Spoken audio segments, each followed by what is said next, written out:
Hello everyone and welcome back to my opinion. And today it will be a different kind of video where I'll be talking about a habit that's frowned upon by some and also accepted by some. And this habit will be the habit I'll be talking about is swearing. Now, the reason why there was a thought in my mind to say I should talk about this is because for the last year or so, sport has been behind closed doors, and so because there are no fans at the stadiums, you can hear, whether it be in football or cricket, the two sports that I watch, you can hear what the players say. And so sometimes frustration is vented. And so, swear words may be picked up on, let's say, the stump mic in cricket, or just you could hear it just in the ground in football. So the thing is that when this happens, commentators usually apologize for any bad language if we heard it. And so me personally, I mean, and there would be a lot of other people who feel this way. I mean, I don't really care, but it just occurs to me that there may be some people. Now, this isn't a bad thing because everyone has their own opinion, but I'm saying that there may be some people who actually get offended when hearing that. And so it seems really, weird to me because I have been someone who has used swear words, and the thing is that going to, especially being a teenager, like a lot of other teenagers, going to school especially, you do come across swear words. And so personally for me, I think that, and there are a lot of other people who've been on this, this train of swearing. And I'm not saying that we're all addicted to using it, because there is a time and place, and that automatically, and I'll get onto this because you don't really feel addicted to doing this, and if you do, then it is a problem. But I'm saying that personally for me, how I kind of picked this habit up was, so the transition from year 6 to secondary school is, sometimes it can be hard. And so getting used to a new place, and so you see that there's more to life. And I don't mean in your day-to-day life around you just doesn't change, but I'm saying when you go to school, you do see this, that there's more to life. And I mean, you come across people who maybe were like you in primary school, but they seem to act different from who you're used to. And I mean that especially with the language that they use, what can I say, they're much more free with what they say. And so it's like in primary school, for example, swearing is something that's highly discouraged, and you'd probably get sanctioned if you use a swear word. And that's the reason why, if you see in like the playground in primary school, you probably wouldn't hear many people swearing, because it's something that, because they were told not to do it, and there's they really, as I said, they were actively discouraged, especially at school, to not use it.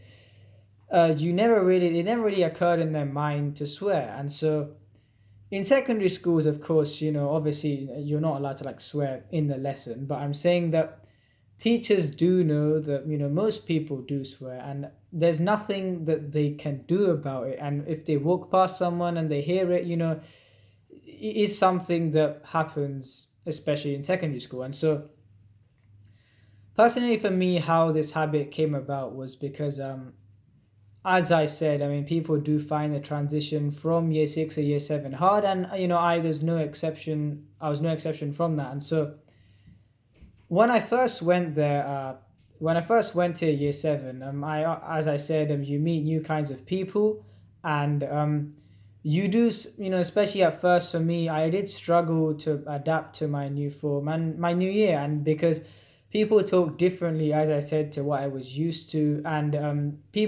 some people, they did use their fair share of swear words. And so especially seeing, especially, eating food in the canteen and seeing people from other years as well just use it frequently, it seemed like an alien concept to me, because I thought, you know, going from a situation where you were discouraged from using it in any sense, and coming to a situation where people just use it freely. And so it seemed like a really alien concept that I never thought myself getting into. And what I mean is that I thought that they were using things really frequently, but the fact is, this is the thing. So in my mind at first it was kind of like I really shouldn't do what they're doing. But how this habit kind of started was so people, in my year, I saw that they did use their fair share of swear words. And there was also, there are times when they used it when, let's say, I don't know, they dropped their phone, and then they would say, oh,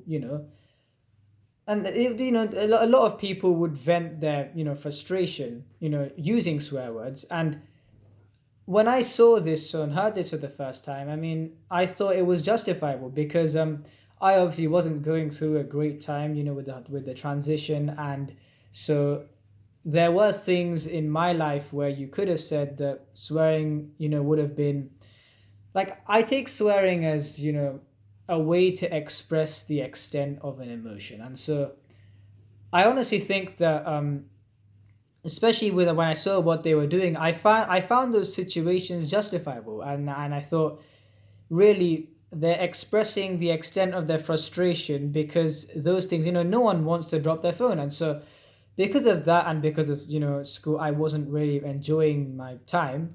After, like, halfway through year 7, I just saw myself seamlessly getting into the habit of swearing more. And it just came without really me knowing. And I also, as I said it, I thought that, with the things that were happening in my life, I thought that it was justifiable to swear. And I rarely went up to people and swore at them. In fact, I would say, hardly used it in an insulting purpose at all. But I'm saying that it was something that I used to rant on about, my situation, and, problems that a lot of people do experience. And for me, I still don't think, and I still never thought that it was a bad thing. And the moment I got, into it, I thought this perception changed that it was bad. Because you take, swear words, they can be used to, express happiness, or more than happiness, surprise, like positive surprise, and or negative surprise, anger at a person, or just frustration in day-to-day life. And for me, it was more so with the frustration in day to day life. And also, I felt that swearing for me, it's actually an art in a way. So, when overused, it's one of the worst things you'll see ever. And I completely understand why they do censor, these words on TV. And they are discouraged from being overused because it really can ruin the mood when you use it in a very brash way. And it takes away what you're actually trying to say, and the only thing that shows up are the swear words. Whereas when used in moderation, and when you really know, I mean, the fact is, with a lot of people who are on this train of swearing, it's that they don't really have to think about regulating it, because they automatically, this thing is instilled in their mind that there's a time and place to swear. And so it's a situation where, when you go to, like, for example, when I record videos, I don't find a need to swear, because personally I feel that it would tarnish something. I'm doing something that I love doing, and so me swearing would tarnish that, and it's something that I don't want to do. And I recognize that, without even having to really put a lot of thought into it. And so, as opposed to that, let's say if you're with your friends or something, swearing can make moments, they can give life to your everyday life. And so, especially if you go to school, they can make moments so much more memorable. And it would probably be funnier, if, even though if it wasn't particularly necessary, if someone responded with a swear word whilst laughing, rather than if they just said any other thing. And so they make moments more memorable. And I feel that it brings a sense of relatability, especially when you're venting your frustration, as whoever you may be. And yeah, well, you may be open to swearing, or you may be an absolutist who thinks that it's always a bad thing. Anyone in the world would have sworn 100%. I mean, there's some time when frustration, it gets so much that it boils over, and you 100% would swear. And so that's the reason why I just feel that it brings a sense of relatability, knowing that, especially with failures, let's say, as I said, dropping your phone, things that other people, this happens in their lives as well, and it's a way that everyone experiences failures and everyone experiences situations. Those failures sometimes can boil over and make people swear. And really, I think that swearing is an honest way of expressing emotion. And honestly, it's like, so for example, I say dropping my phone because I forgot my PE kit one day, and this is when I was in year 11. So I forgot my PE kit one day, and so we were playing this game called Killer, where so it's a basketball game where you have to chuck the ball into a hoop, and the person behind you. So really, if the person behind you gets the ball into the hoop before you, then you're out. And so, I was doing this with my blazer on, and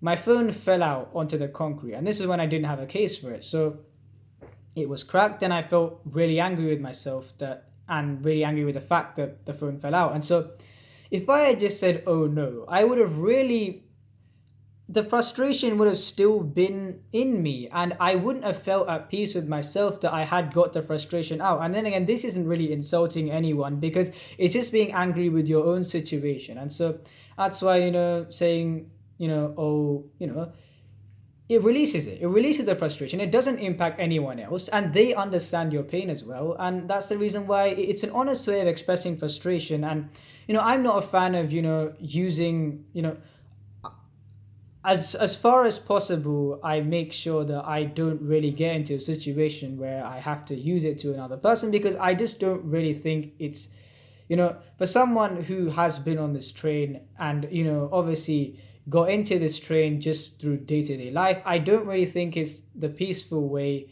of going about things. As in, I mean, it's something that for me personally, I'd much rather use to express, opinions in my day-to-day life rather than insult another person. And so that's the thing, is that it's not always bad. It, as I said, brings a sense of relatability, and more, especially as I said, more school children and everything, and the younger generation, it's becoming more and more acceptable to swear, and no one really thinks anything bad of it when you do. And so, of course, there are a few weird people in schools who don't swear, and I've done this a few times as well, where I try to kind of tempt them and say, it's a kind of time to spell out the word and everything like that, and just just fill in the blanks, and it's something that we all, a lot the swearers kind of do to the non-swearers. And the thing is, the non-swearers don't crack weirdly, and for me, it's something that it's good that if you do have that resolve, and it's not anything that, either way, it's not something that's going to impact your life really. I mean, if you don't swear, you can still live life normally as a swearer. And so, for me personally, and for a lot of other people who do, increasingly often in the younger generation, I mean, these are probably, especially for me at least, these were the reasons. And I don't think it's really used in a negative way, and, for me, and I don't really think that it being the fact that, I do, no, obviously I know my limits. I just don't go around saying it everywhere. And as I said, this regulation and a time and place sets in for everyone as well. And so that's the reason why I feel that it's actually, I feel that it's a huge part of, who I am and how I respond to situations, not in like a real fighting way, but I'm saying that just venting my frustration at things. And also, it's where I have this example. So, swearing can also, it can be captivating, it can draw attention. And I have an example here because, so as we know, the current Grand Tour trio and the former Top Gear trio, so Jeremy Clarkson, Richard Hammond, and James May. And so, especially with starting off with Top Gear, I watched them. You started watching them at a very young age, and it was at an age where I couldn't really understand the cars. And so, I saw all these really good cars and thought, and that age you're kind of naive and you're thinking, well, I'm gonna buy this when I grow up. And so it was kind of, the cars were satisfying to watch from that regard, especially when they talked about the engines and everything, and they really with the camera angles, and you saw how fast it was going and the sound it was making, so on. But I really feel that in that situation, for me and for a lot of other people in the world, I just think that the chemistry between those three really attracted them to watching the show, even if they weren't car enthusiasts. And the thing is that they had this really no censor way of talking that, I thought was all right. Some of them may have been a bit controversial, but personally for me, I wasn't offended by any of them. I understand that some people were offended by a few comments, but everyone has their own tolerance level, and honestly it's a kind of thing where they had this no censor way of talking that was really funny, and it made you really hooked onto their show. And it was where I feel like in about, let's say, the 2011 time, you could say those things that they said freely, whereas now for some reason everyone just gets offended by everything, and so you can't say anything. And it was where they really marketed themselves as a trio and made Top Gear, I mean, a global thing, and so many people in the world watched it, and it became the best car show in the world. And I think those three, as I said, marketed themselves to such an extent that they could have really gone for anything, but people just would have, more than even the topic of what they were going into, they would have just been happy that those three were on air together and being their usual selves. And it's where even the absolutists who think swearing is bad always, even though the language is usually censored from, I mean, I say no censor because they did say, some other things, but I'm saying that, it was funny. And they swearing, the swearing was usually censored on Top Gear, but I'm saying that even the absolutists who think it's completely wrong to swear would have, if they watched Top Gear, would have enjoyed it. And I really think that way of talking that those three, had, they had, and the thing is that it really drew people, as I said, they drew the car enthusiasts and also other people, and we in the end just really enjoyed them seeing on air and just doing what they did, and making us all have a laugh. And that's why I'm saying swearing can also, it can, as I said, the relatability factor, the fact that it can really be captivating, especially, on TV. You see a lot of people do use their fair share of language. I mean, you don't even have to swear all the time, just like say things that you think would be borderline offensive, but really aren't, and you can, make a joke out of it. And so another situation is, you can, as I said, this relatability thing can help make friends. And so for example, let's say in school, as I said, if you had, if I keep on saying the phone dropping situation, but if you dropped your phone and then if you swore, and then someone who knows how you feel said what's wrong, and this is a situation, usually once you explained it, they would see how angry you are and start laughing with you, and there wouldn't really be any malice in that. And then you develop an acquaintance, and then soon, just talking to that person here and there, you'd actually develop a friendship with them. And this can also work, when you're going to a new place of work. And so if you had a really bad day at work the first time, and you have someone who's also had a bad day at work, and he'd be swearing, or they'd be swearing, you'd be swearing, and you'd kind of, this sense of melancholy, or really this the fact that you've really both had a stinker of a day, you'd kind of just be relatable in that sense, and you develop an acquaintance and soon make a friend. And that's why I'm saying that,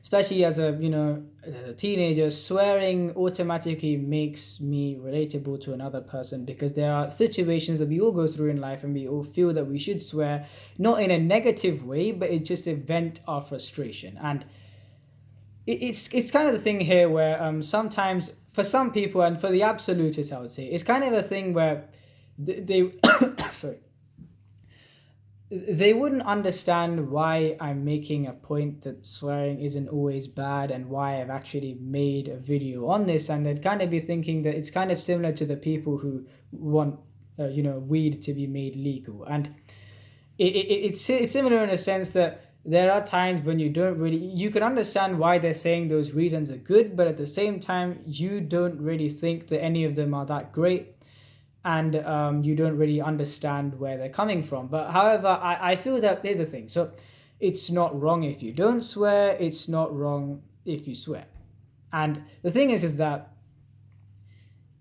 swearing is a habit that I feel that you pick it up in a part of a development in your life. And so by development, I mean especially childhood, where for me through secondary school. So for me, I've basically been swearing, well, when I say swearing, as I said, not addicted to it. I know my limits, I know which situations to do it, so on. And I'd say with friends it happens more often. And so we all just kind of putting each other's legs and so on. But I just feel that swearing makes things much more memorable.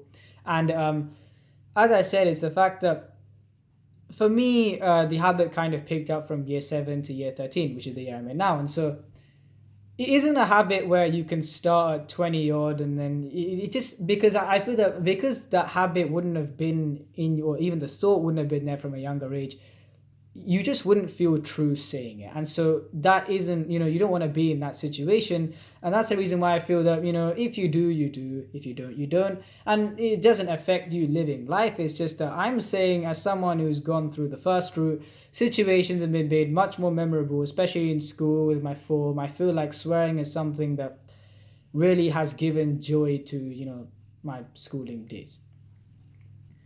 And yeah, that's on swearing really. And you know it's been a big part of my life, as I said. And I don't necessarily think that it has been bad.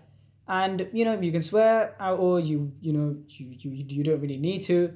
And yeah, it's all really up to you, but I'm just trying to say that there are two ways of looking at it. There's the stereotypical negative way, but also the people who have experienced how it feels to really honestly express the extent of your emotions would be able to tell you the good that you have to really experience to understand.